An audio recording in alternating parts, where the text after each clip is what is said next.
ఓం సాయిరామ్. ఓం నమో వెంకటేశాయ. తొలి ఏకాదశి శుభాకాంక్షలండి అందరికీ. ఈ రోజు నుంచి యూట్యూబ్ స్టార్ట్ చేస్తున్నాం. అది మొదటిసారిగా సప్త శనివారాల వ్రతం పెడదామని నేను ఎంతో ఆశపడ్డాను. ఎన్నిసార్లు చేద్దామన్నా ఏదో ఒక ఆటంకం వచ్చింది. కానీ ఆ స్వామి దయ ఈరోజు కరుణించారు.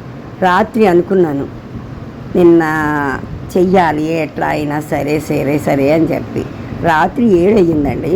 చేద్దామమ్మా అని మా పాపను అడిగా. సరే అమ్మా నీ ఇష్టం అని. ఈలోగా మరి అన్నీ తెచ్చుకోవాలి కదా అని చెప్పి పువ్వులు అవి కూడా నేను ఎప్పుడు ప్రతిరోజు కొనుక్కుంటాను. కానీ కావాల్సింది ఇంట్లో అన్నీ ఉంటాయి, కానీ ఒక కొబ్బరికాయలు తప్ప మా వీధిలో ఏది రాదు అమ్మకానికి. ఏంటి వెంకటేశ ఇప్పుడు బజార్కి పోలేను అని చెప్పి అలా కూర్చుని సరేలే రావటం లేదేమో ముందుగా అనుకోవాల్సింది అనుకున్నా. 7 అయింది సరిగ్గా. ఒక కొబ్బరికాయలు అయినా బండి వేసుకుని తోపుడు బండి అనమాట.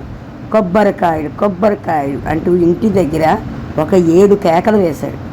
ఏంటమ్మా ఎవరో కొబ్బరికాయలని పిలుస్తూ ఉన్నారు, చూసిరా పో అంది మా అమ్మాయి. అంటే బయటికి వెళ్ళేసరికి ఒక ఆయన కొబ్బరికాయలు నిజంగా 7 అంటే 7 ఉన్నాయి ఆ బండి మీద.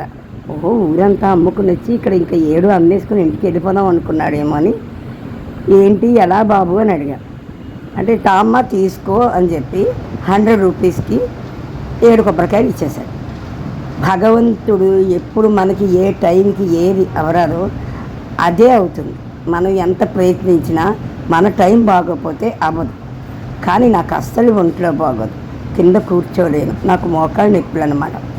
అస్సలు ఉదయం 3 కల్లా లేచాను. తొలియాకాశ కదా, అసలు ఇంక తేలిక అనమాట. ఒళ్ళు గాలిలో తేలిపోతున్నట్టు అన్నీ టక చేసేసుకున్నారు. అన్నీ చేసుకున్నాను.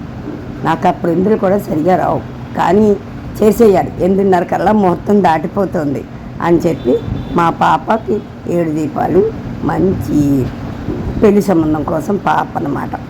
నేను నా కోరికలేవో నావి, పాప పెళ్ళికి ఎదిగింది అని అడావిడి అనమాట. 8:30 లోపు అన్నీ చేసేసాను. అది సంగతి. భగవంతుడు అనుగ్రహం లేనిదే ఏది చేయలేమని నిదర్శనం నాకు బాగా తెలిసింది. వచ్చే వారం ఇంకా కొంచెం బాగా చేసుకోవడానికి ప్రయత్నిస్తా. ముందుగా అనుకోవాలి ఏదైనా. అప్పటికప్పుడైనా నేను చాలా బాగా చేసుకున్నాను. ఆ 7 కొండల వాడి దయ ప్రారంభం అయ్యింది. మీరు ఏమీ అనుకుంటే నా చిన్న విన్నపం, అన్నీ ముందు రోజు అవర్చుకునే కన్నా అక్కడికక్కడ భగవంతుడు అప్పటికప్పుడు అవర్చడంలో ఎంత అదృష్టం అండి. నేను అదృష్టవంతురాలు అన్నమాట. ఎన్నో కష్టాలు, ఎన్నో వృధులు, ఎన్నో బాధలు అన్నీ భరించాను.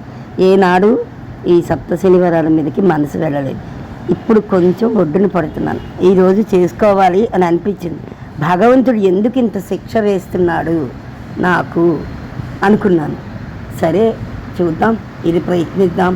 ఎన్నో పూజలు చేశా, ప్రతిరోజు గుడికి వెళ్తా, శివాలయానికి ఏనాడు చేశా. అవి ఒకరికి ఇంకా ముందు మీకు చెప్పుకుంటాను. అన్నీ చాలా కథలు ఉన్నాయి.